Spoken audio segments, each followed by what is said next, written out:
Let us now see cytokines. Cytokines are not complement proteins, they are not neurotransmitters, they are not general chemical messengers. They have unique characteristics like specific immune and inflammatory signaling and targeted cellular communication. Cytokine का communication, cytokine producing sale है, ये messenger molecule को release करेगा, target sale तक ये messenger molecule जाएगा, वो इस target sale का फंक्शनिंग मॉडिफाई करेगा, इम्यून इन्फ्लेमेटरी रिस्पॉन्स देगा. इसके डिफरेंट कम्युनिकेशन मोड्स रहेंगे, ऑटोक्राइन, पैराक्राइन, एंडोक्राइन. ठीक है, अब देखना है और साइटोकाइंस के की कैरेक्टरिस्टिक्स क्या है. मैसेंजर मॉलिक्यूल है वो, it transmit chemical signals between cells. Molecular structure कैसा, it is a protein peptide जो की छोटा है, शॉर्ट लिव्ड रहता है, शॉर्ट एक्टिंग मॉलिक्यूल है और इसका लो आणि याचं वजन कमी. तर आता कुठे साइटोकाइन्स कुठून येतात, तर ते खूप सारे मल्टिपल सेल टाइप्समधून प्रोड्यूस होतात, जसं की ल्युकोसाइट, डब्ल्यूबीसीज, endothelial cells, epithelial cells, connective tissue cells like fibroblast, mast cell. हे सगळे जे आहेत ते कमी वजनवाले, छोट्या वेळासाठी जिवंत राहणारे प्रोटीन, छोटेसे प्रोटीन प्रोड्यूस करतात. हे केमिकल सिग्नल्स आहेत बिटवीन सेल्स, हे transmit chemical signals between cells. ठीक आहे, आता फंक्शनल कॅरेक्टरिस्टिक्स काय की ते सेल्युलर ॲक्शनला मॉड्युलेट करणार, critical in inflammatory and immunological process आहेत, act on target cell to alter their function. साइटोकाइनचे सबटाइप्स कोणकोणते आहेत, interleukin, lymphokine, monokine. Interleukin they are molecularly defined as cytokine. म्हणजे साइटोकाइनचं स्ट्रक्चर, मॉलिक्युलर स्ट्रक्चर डिफाईन नसतं, पण एखाद्या साइटोकाइनचं मॉलिक्युलर स्ट्रक्चर तो कसा दिसतो हे डिफाईन झालं की त्याला आपण इंटरल्युकिन म्हणतो. Initially discovered communicating between leucocytes, त्यामुळे इंटरल्युकिन्स दिलं की ल्युकोसाइट्समध्ये त्यांचं आधी इनिशियल म्हणजे त्याचं कनेक्शन दिसलं. नाव known to interact with multiple tissue types. आता इंटरल्युकिन नावासारखं फक्त ल्युकोसाइट्समध्ये कम्युनिकेशन नाही करत, रादर ते दुसऱ्या टिश्यू सेल्समध्ये पण त्याचं सिग्नलिंग करतं. Lymphocytes, cytokines produce specifically by lymphocytes. Monokines, they are the cytokines produced by monocyte macrophage system. आता सेल्युलर कम्युनिकेशन मेकॅनिझम बघायचे. मॉलिक्युलर कम्युनिकेशन टाइप कसे, ऑटोक्राइन असू शकतं, सेल ते मॉलिक्यूल प्रोड्यूस करतं आणि त्याच सेलवरती ते मॉलिक्यूल ॲक्ट करतं. पॅराक्राइन म्हणजे molecule acts on the nearby cell. Endocrine म्हणजे ते मॉलिक्यूल जे आहे ना ब्लड स्ट्रीममधून ट्रॅव्हल करतं आणि डिस्टंट सेलपर्यंत जातं. साइटोकाइन ॲक्शन मोड्स बघितल्या, पण आता मॉलिक्युलर कम्युनिकेशन टाइप आणि ऑटोक्राइन. आता वापस एकदा बघूया, molecules produce by cell act on the same cell, molecules diffuse through. हां, इथं ना पॅराक्राइन आणि एंडोक्राइनमध्ये फरक समजणं गरजेचं आहे. पॅराक्राइनमध्ये ना डिफ्युजन प्रोसेस होते through tissue and act on nearby cell. एंडोक्राइनमध्ये molecule travel through blood to distant location and act on cell. Cytokine flexibility, some cytokines can act in multiple modes. Example interleukin 1 tumour necrotic factor can switch between autocrine, paracrine आणि endocrine actions. ह्याची flexibility आहे. जर एखादं इंटरल्युकिन फक्त ऑटोक्राइनच आहे असं नाही समजू शकत आपण, तर त्याची ॲक्टिव्हिटी शिफ्ट करतं. कॅन स्विच बिटवीन दीज, म्हणजे ते स्वतःवर कधी काम करू शकतो, कधी दुसऱ्यावर, कधी ब्लडमधून जाऊन distance सेलला. Inflammatory response mechanism, initial tissue damage scenario, bacterial invasion झालं, स्टॅफायलोकोकस आलाय, टिश्यू डॅमेजनी आता इन्फ्लेमेटरी रिस्पॉन्स ट्रिगर केलाय. मग काय होणार की सेल्युलर रिक्रुटमेंट रिस्पॉन्स होणार, न्यूट्रोफिल्स येणार, मॅक्रोफेजेस येणार, नंतर लिम्फोसाइट्स येणार आणि फायब्रोब्लास्ट येणार. तरी आपण बघतोय की इन्फ्लेमेटरी रिस्पॉन्सचं मेकॅनिझम काय आहे. सगळ्यात आधी टिश्यू डॅमेज झालाय, मग त्याच्यानंतर सेल्युलर रिक्रुटमेंट होणार. आधी फर्स्ट रिस्पॉन्डर्स आर न्यूट्रोफिल्स. का बरं, कारण की दे आर मोस्ट अबंडंट. हां, सगळ्यात जास्त न्यूट्रोफिल्स असतात, आपल्याला माहिती NL, MA आणि B. सगळ्यात आधी न्यूट्रोफिल्स येणार, मग मॅक्रोफेजेस, मोनोसाइट्स येणार, मग नंतर लिम्फोसाइट्स आणि शेवटी फायब्रोब्लास्ट. तर हे neutrophils they are most motile white cells आहेत, मोस्ट न्यूमरस, सगळ्यात जास्त आहेत आणि arrive within hours of injury. नंतर येणार macrophages, secondary responders. Okay, follow neutrophils convert from blood monocytes. कधी पण मोनोसाइट्स ब्लडमध्ये असतात, पण जेव्हा ते टिश्यू जवळ येतं ना त्याला मॅक्रोफेज म्हणतो आपण. Arrive 1 to 2 days after the initial inflammation. नंतर लिम्फोसाइट्स येणार लेटर स्टेजला, कॉल्ड इन बाय मॅक्रोफेजेस. आता मॅक्रोफेजेसचं पर्टिक्युलर लाईफ स्पॅन असतं, मॅक्रोफेज मरायला लागले, लिम्फोसाइट्स मरायला लागले की मॅक्रोफेजेस आणि न्यूट्रोफिल्स मरायला लागले की लिम्फोसाइट्स येणार. They assist in fighting the infection. Fibroblast शेवटी हिलिंग स्टेजला येणार, फायनल सेल ग्रुप आणि असिस्ट इन टिश्यू रिपेअर. ते टिश्यू इंजरी झाली, आर्टेरियल डायलेशन झाले, परमिबिलिटी वाढली, न्यूट्रोफिल आलेत, मॅक्रोफेज आलेत, लिम्फोसाइट आलेत. आता मग फायब्रोब्लास्ट ॲक्टिव्हेशन होईल, रिपेअर होणार. की cytokine examples, interleukin 1 it is major inflammatory cytokine, tumour necrosis factor TNF, critical in immune response. Interleukin 7 supports T and B cell maturation. 7 असं जगात 7 नंबर असा फार युनिक आहे आणि असं लक्षात ठेवायचं की सगळ्यात मेन सेल आपले इम्युनचे कोणते असतात, इम्युनिटीचे T आणि B सेल असतात. तर ह्याचा मॅच्युअर करण्यासाठी इंटरल्युकिन 7 आहे. आणि inflammatory cytokine, major inflammatory cytokine कोणता आहे 1 TNF जो आहे तर तो इम्यून रिस्पॉन्समध्ये क्रिटिकल असतो. Interleukin 7 specific action produced in thymus आणि bone marrow, help T cell mature in thymus आणि support B cell to mature in the bone marrow. Cellular communication mechanism, white blood cells communicate through cytokines. Molecules, ठीक आहे, हे सगळे various white blood cells आहेत, neutrophils, lymphocytes, monocytes, acidophils, basophils, हे सगळे आहेत ना साइटोकाइन्सनी कम्युनिकेट करतात. Molecules signal recruitment and activation. enables coordinated immune response. Communication pathway, neutrophils signal the macrophages activate the lymphocytes आणि cells collaborate to eliminate the threat. आणि शेवटी होतं repair. Important characteristics of inflammatory response, rapid cellular mobilization, systematic recruitment of different cell types, coordinated through molecular signaling. Neutrophil priority काय आहे आपण पाहिलं होतं की मोस्ट मोटाईल व्हाईट सेल्स आहेत, हायेस्ट सेल काउंट आहे, लाईक 65% न्यूट्रोफिल्स असतात आपल्या ब्लडमध्ये, म्हणजे among all the WBCs, quickest to respond to chemical signals. आता इथं काय पाहायचं, molecular interaction table, interleukin 1 TNF आणि इंटरल्युकिन 7 त्याचं प्रायमरी फंक्शन काय आहे आणि ॲक्शन मोड काय. इंटरल्युकिन 1 जे आहे ते एंडोक्राइन किंवा पॅराक्राइन ॲक्टिव्हिटीनी इन्फ्लेमेटरी रिस्पॉन्स करवतो. TNF ऑटोक्राइन किंवा एंडोक्राइन ॲक्टिव्हिटीनी इम्यून रेग्युलेशन करवतो आणि इंटरल्युकिन 7 आहे ते पॅराक्राइन ॲक्टिव्हिटीनी T सेल B सेलचं मॅच्युरेशन करवतो. मेसेंजर मॉलिक्युल्स, इंटरल्युकिन आणि ट्यूमर नेक्रोटिक फॅक्टर, याचं फंक्शन काय आहे. Messenger molecules with beneficial body responses act on local micro circulation and inflamed environments, produce during bacterial invasion and tissue damage, increase with bacterial proliferation and tissue injury. ठीक आहे, याचं function बघितलं आपण. इथे messenger molecule आहेत आणि त्यांच्या beneficial body response आहेत. ते लोकल मायक्रो सर्क्युलेशन आणि इन्फ्लेम्ड एन्व्हायरमेंटवरती ऍक्ट करतात. बॅक्टेरियल इन्व्हेजन टिश्यू डॅमेज झालं की ते प्रोड्यूस होतात आणि बॅक्टेरियल प्रोलिफरेशन वाढत असेल, टिश्यू इंजुरी वाढत असेल तेव्हा ते इन्क्रीज होतात. Endothelial sale activation mechanism. आता आपलं ब्लड वेसल जे लाइनिंग असतं एंडोथिलियम, त्याचं ऍक्टिव्हेशनचं मेकॅनिझम बघायचं. की चेंजेस इन एंडोथिलियल सेल्स काय काय आहेत. Receptors for tumour nephrotic factor आणि इंटरल्युकिन. आपलं जे एंडोथिलियम असतं त्याच्यावरती रिसेप्टर्स असतात ह्या सायटोकाईन्ससाठी. मग cells shrink creating inter endothelial gaps. बघा त्याचा फोटो काढतो.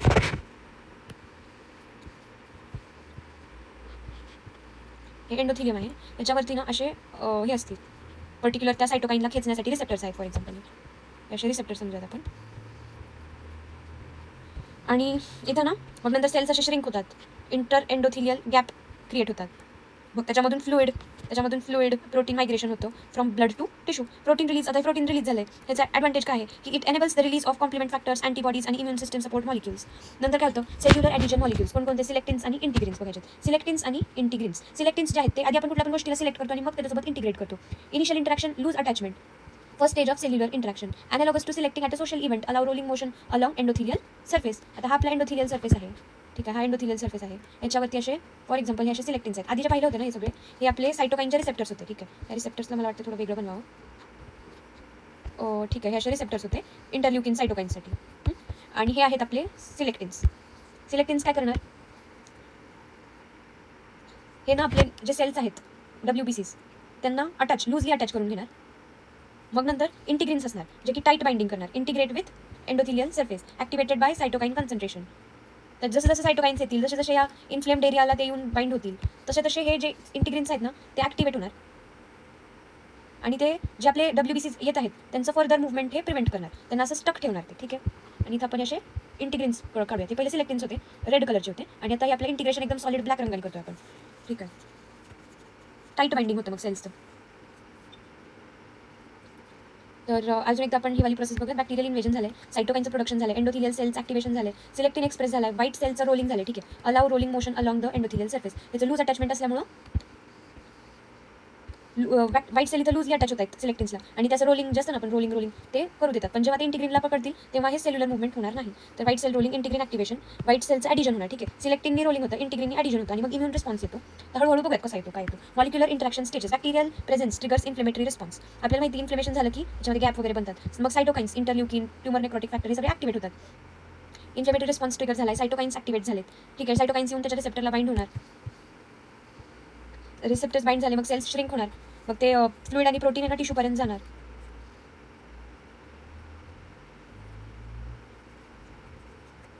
त्याच्यामुळे कॉम्प्लिमेंट फॅक्टर्सचा, अँटीबॉडीचा आणि इम्युन सिस्टम सपोर्ट मॉलिक्युल्सचा रिलीज होणार टिश्यूमध्ये, ठीक आहे. मग नंतर एंडोथिलियल सेल्स बिकम स्टिकी. स्टिकीचा अर्थ काय की तिथं येऊन जे आपले WBCs आहेत ते स्टिक होणार. Selectins enable the initial cellular rolling आणि integrins enable tight cellular attachment. So molecular type काय आहे, त्याचं फंक्शन काय आहे, ॲक्टिवेशन स्टेज काय. तर अर्ली इन्फ्लेमेशनमध्ये जे इनिशियल सेल्युलर इंटरॅक्शन असतं ते सिलेक्टिन्स करतात. ॲडव्हान्स्ड इन्फ्लेमेशनमध्ये टाईट सेल्युलर बाइंडिंग जे आहे ती इंटिग्रिन्स करतात. Throughout this entire process cellular signaling जे आहे ते इंटरल्युकिननी केलं आहे इनिशियली, आणि जे थ्रूआउट दिस प्रोसेस जे सेल्युलर ॲक्टिवेशन जे आहे ते ट्यूमर नेक्रोटिक फॅक्टरनी केलेलं आहे. तर मॉलिक्युलर मेमोरेबल अॅनालॉग कसा, सेल्युलर इंटरॅक्शनला आपण सोशल पार्टी डायनॅमिक्स समजत. Selectins initial conversation, selection of the people, आपण सगळ्यांना बोलतो मग त्यातून सिलेक्ट करतो, आणि ते इंटिग्रेट कमिटेड इंटरॅक्शन, मग इंटरॅक्शन करतो, इंटिग्रेशन करतो. Endothelial sale activation mechanism. की ॲक्टिवेशन प्रोसेस ट्रिगर्ड बाय, आता एंडोथिलियल सेल आपली नॉर्मली होते इथं, ठीक आहे. हा एंडोथिलियल सेल आहे, बॅक्टेरियल इन्व्हेजन झाला आहे. मग सगळ्यात आधी काय होणार आहे, हे सायटोकाईन्स जे आहेत आपला इन्फ्लेमेटरी रिस्पॉन्स ट्रिगर होतो. मग सायटोकाईन्स लाईक इंटरल्युकिन 1, TNF ॲक्टिवेट होतात. मग ते प्रोस्टासायक्लिन्स PGI2 प्रोड्यूस करतात. आपल्याला माहिती PGI2 म्हणजे काय, वास्क्युलर आहे ते. मग ते alters the local endothelial structure, ठीक आहे. प्रोस्टासायक्लिन कोणापासून बनतं, डू यू रिमेंबर, जे सेल असतं त्याचं मेम्ब्रेन असतं ना त्याच्यामध्ये ते हे असतं, काय म्हणतात त्याला, लिपिड फॉस्फोलिपिड बायलेअर आहे, त्याच्यावरती फॉस्फोलायपेज काम करतो, ॲरेकिडोनिक ॲसिड बनतो. ॲरेकिडोनिक ॲसिडवरती ते नाही आपलं फॉस्फोलिपिड बायलेअर जे आहे it is made up of arachidonic acid, त्याच्यावरती फॉस्फोलायपेज एन्झाईम वर्क करतो. मग हे सगळे प्रोस्टाग्लॅंडिन्स बनतात. मग त्याच्यामुळे एंडोथिलियल स्ट्रक्चरचं जे लोकल स्ट्रक्चर आहे ते ऑल्टर होतं. Functional changes makes the endothelial cells sticky, activates the adherent molecules, dilates the nearby arterioles and pre capillary sphincters, आणि लोकल ब्लड फ्लो वाढतो. मग इन्फ्लेमेटरी रिस्पॉन्सचे कॅरेक्टरिस्टिक्स काय आहेत की एंडोथिलियल सेलचं बिहेवियर कसं होतं, anti thrombogenic Wien appropriately activated, prevents the platelet adhesion, inhibits coagulation process आणि maintains blood circulation. आता बघायचं cytokine induced endothelial response, cellular protein production, activate nuclear genetic programs, produce additional proteins, interleukin 1, 8 आणि PDGF, platelet derived growth factor. सायटोकाईननी एंडोथिलियममध्ये काय response induce केला आहे. तर पहिलं तर सेल्युलर प्रोटीन प्रोडक्शन, जसे की कोणकोणते, हे सगळे ॲडिशनल प्रोटीन, कसं न्यूक्लियर जेनेटिक प्रोग्रामनी. नंतर न्यूट्रोफिलचं अट्रॅक्शन, इंटरल्युकिन 8 जे आहे ना ते स्पेसिफिकली न्यूट्रोफिल ॲक्टिवेट करतं. ठीक आहे. तर 8वा नंबर हा न्यूट्रोफिल ॲक्टिवेट करतो, helps neutrophil stick and move in injured area. Long term inflammatory effects, prolong inflammation consequences काय की ते फायब्रोसाइट्सला फायब्रोब्लास्टमध्ये ॲक्टिवेट करतात. मग हे फायब्रोब्लास्ट जे आहेत ना कोलॅजन प्रोडक्शन करतो आणि मग पोटेन्शियल टिश्यू फायब्रोसिस किंवा स्कारिंग होतं. Fibrosis development condition, inflammation lasting weeks or months, मग तिथं हाय सायटोकाईन कन्सन्ट्रेशन असतं लोकल टिश्यूमध्ये. ठीक आहे. तर हाय सायटोकाईन असेल तर मग सगळ्या सायटोकाईन जास्त असेल तर तिथं PGI2 पण चांगल्या मात्रामध्ये असेल, मग ते सगळे एंडोथिलियल स्ट्रक्चरचं चेंज होणार, ते कसं स्टिकी बनणार, मग तिथं येऊन कोण जमा होणार, न्यूट्रोफिल्स वगैरे येणार. अजून PGI2 वासोडायलेशन पण करत असतं बाजूबाजूच्याच तिथलं, मग ते ब्लड फ्लो वाढणार तिथला. मग काय होणार की एंडोथिलियल सेल मग ते अँटी थ्रोम्बोजेनिक बनणार, तिथं प्लेटलेट नाही बनणार, मग तिथलं ब्लड साकळणार नाही, तिथं ब्लड फ्लो चांगला राहणार. मग सायटोकाईन आला होता इनिशियली, तो तिथल्या त्या रिसेप्टरला स्टिक झाला होता, त्याच्यामुळे काय झालं, एक्स्ट्रा प्रोटीन बनले, एक्स्ट्रा इंटरल्युकिन आले, एक्स्ट्रा सायटोकाईन आले, त्यांनी न्यूट्रोफिल बोलवलं, न्यूट्रोफिल आलं, मग नंतर लॉंग टर्म इन्फ्लेमेशननी काय झालं, नंतर याच्यानंतर मॅक्रोफेज आले असतील, नंतर लिम्फोसाइट्स आले असतील, लिम्फोसाइट्स आल्यानंतर त्याचं चांगला बॅक्टेरिया तिथला मेला असेल, मग नंतर फायब्रोसिस झालं असेल. ठीक आहे. आता कंपॅरेटिव्ह इन्फ्लेमेशन आउटकम्स, इन्फ्लेमेशनचं ड्युरेशन आणि टिश्यूचं रिस्पॉन्स. शॉर्ट टर्म इन्फ्लेमेशन असेल तर मिनिमल स्कारिंग असते, प्रोलॉंग्ड इन्फ्लेमेशन असेल तर सिग्निफिकंट फायब्रोसिस दिसतो. तर सायटोकाईन रिपल इफेक्ट काय आहे.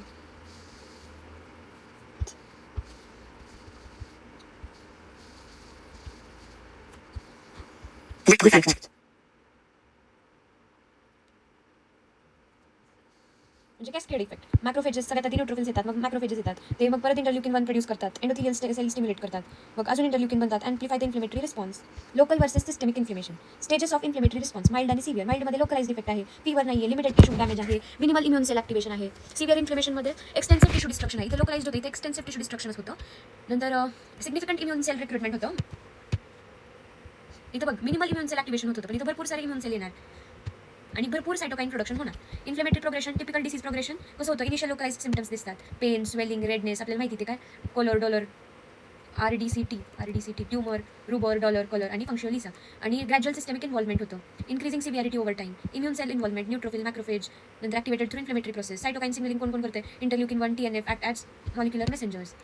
नंतर काय इथं systemic inflammatory symptoms, common systemic responses. याचे सिम्पटम्स काय काय दिसतात आपल्याला, हाय ग्रेड फीवर असतो, ॲनोरेक्सिया, भूक नाही लागत, sleep disturbance, potential weight loss, general malaise. Cytokine dynamics, सायटोकाईनचं लो कन्सन्ट्रेशन असेल तर लोकलाइज्ड इफेक्ट आहे, cytokines remain in inflammation site, limited systemic impact असतो, लोकलाइज्ड इम्पॅक्ट असतो जास्त.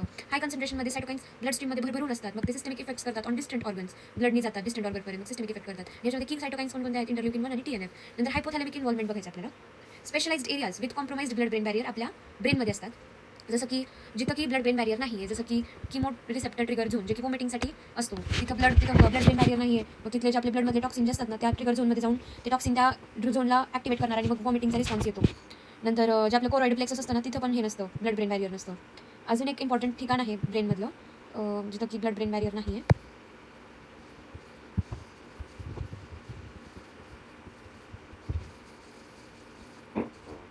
हां पिनियल ग्लँड. पिनियल ग्लँड जे आहे ना that secretes melatonin directly into blood stream and this melatonin is responsible for sleep. ठीक आहे. नंतर पोस्टेरियर पिट्युटरी ग्लँडमध्ये पण नाही आहे. Median eminence that controls anterior pituitary इथं पण नाही आहे. Subfornical organ, subcommissural organ involved in cardiovascular fluid regulation, organum vasculosum of lamina terminalis, choroid plexus. While it has a barrier, its capillaries are fenestrated.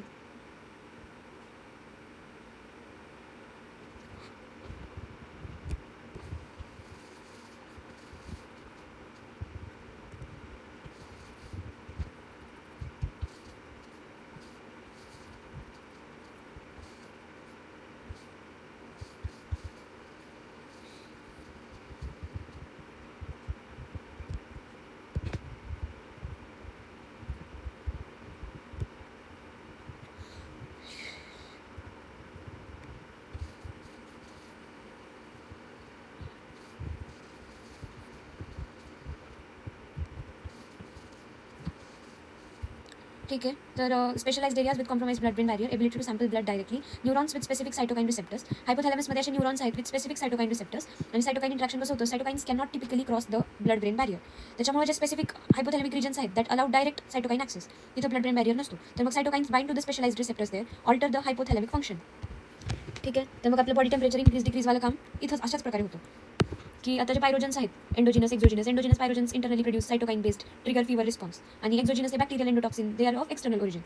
तर हे काय करतात fever cause करतात. कसं हे ब्लड स्ट्रीममध्ये फ्लो होतात. मग जे हायपोथॅलॅमसच्या ठिकाणी जे पिनियल ग्लँडच्या ठिकाणी आपल्याला माहिती आपल्याला तिथं हे नाही आहे ब्लड ब्रेन बॅरियर नाही आहे. मग ते त्याला जाऊन हे जे पायरोजन्स आहेत ते तिथल्या रिसेप्टरला जाऊन मिळतात आणि हे सायटोकाइन बेस्डवाले जे आहेत ते तिथं जातात आणि मग ते ऑल्टर द हायपोथॅलॅमिक फंक्शन आणि टेम्परेचर हे फीवर कॉज करतात. Affected organ systems primary systemic impact areas CNS liver आणि बोन मॅरो.